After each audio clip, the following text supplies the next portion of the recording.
মাগরিবের নামাজের পরে কোনো ব্যক্তি যদি এই ছোট্ট দোয়াটি 10 বার পাঠ করে, আল্লাহ রাসূল সাল্লাল্লাহু আলাইহি ওয়াসাল্লাম বলেন, আল্লাহ সুবহানাহু ওয়া তাআলা এই দোয়াটি 10 বার পাঠ করার দ্বারায় আল্লাহ রাব্বুল আলামিন তাকে 4টি নিয়ামত দান করবেন এবং তাকে 4টি ফজিলত দান করবেন। সুবহানাল্লাহ। বর্তমান সময়ে আমরা নামাজ পড়তে আসি, ঠিক আমরা নামাজ পড়ি, নামাজ পড়ার পরে কিছু মাসনুন দোয়া আছে যে দোয়াগুলো রাসূল সাল্লাল্লাহু আলাইহি ওয়াসাল্লাম দৈনন্দিন তেলাওয়াত পড়তেন, কিন্তু বর্তমান সময়ে আমরা এই ছোট্ট ছোট্ট দোয়াগুলো আমরা পড়ি না। আমরা নামাজ পড়ে সালাম ফিরানোর সঙ্গে সঙ্গে দৌড়িয়ে চলে যাই। আমরা বিভিন্ন ব্যস্ত, আমরা খাবার রেখে আসছি, আমরা বন্ধু বান্ধব রেখে আসছি, দোকান খুলে আসছি, আমরা বিভিন্ন ধরনের কাজকর্ম ফেলে আমরা নামাজ পড়তে আসি, নামাজের সালাম ফিরানোর পর আমরা চলে যাই না। এমনটা করা যাবে না। আল্লাহ রাসূল সাল্লাল্লাহু আলাইহি ওয়াসাল্লাম বলেছেন, যে ব্যক্তি প্রতিদিন মাগরিবের নামাজের পরে এই ছোট্ট একটি দোয়া পাঠ করবেন, আল্লাহ রাব্বুল আলামিন ওই ব্যক্তিকে 4টি নিয়ামত দান করবেন, 4টি ফজিলত দান করবেন। তার মধ্যে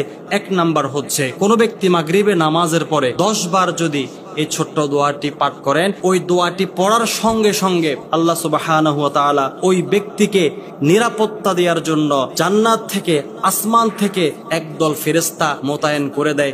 ফজরের আজান পর্যন্ত ওই ব্যক্তিকে একদল ফেরেশতা নিরাপত্তা দিয়ে থাকে। ওই ব্যক্তিকে আর দুনিয়ার মানুষে কোনো তার বিপক্ষে অবস্থান করতে পারে না, তার কোনো ধ্বংস করতে পারে না। আসমানি জমিনি উভয় ধরনের গজব থেকে নিরাপত্তা দিয়ে ওই ব্যক্তিকে হেফাজতে রেখে দেয়। তাহলে এই দোয়াটি আপনি 10 বার পড়লে আপনার জন্য প্রথম ফজিলত হচ্ছে, আপনার জন্য একদল ফেরেশতা জমিনের মধ্যে নিয়োজিত হয়ে যাবে। 2 নাম্বার, এই দোয়াটি 10 বার পাঠ করলে আল্লাহ সুবহানাহু ওয়া তাআলা আপনাকে 10টি নেকি দান করবেন।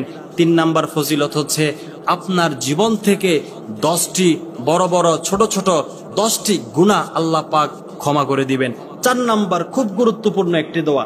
4 নম্বরে রাসূল সাল্লাল্লাহু আলাইহি ওয়াসাল্লাম বলেন, যে ব্যক্তি এই দোয়াটি 10 বার পাঠ করবেন, আল্লাহ সুবহানাহু ওয়া তাআলা ওই ব্যক্তির আমলনামায় 10 জন গোলাম আজাদ করার মতো সওয়াব তার আমলনামায় দান করবেন। সুবহানাল্লাহ। বর্তমান সময়ে আমরা গোলাম কেনা বেচা দেখি না। আগের জামানায়, অতীত জামানায় গোলাম কেনা বেচা হইতো, এক একজন গোলাম লক্ষ লক্ষ দিনার, লক্ষ লক্ষ টাকায় কেনা বেচা হইতো। তো বর্তমান সময়ে যদি 10টা গোলামের দাম হয় কমপক্ষে 10 লক্ষ টাকা, তার মানে 10 লক্ষ টাকা আল্লাহর রাস্তায় দান করার মতো সমপরিমাণ সওয়াব আল্লাহ রাব্বুল আলামিন আপনাকে দান করবেন, ছোট্ট একটি আমলের কারণে।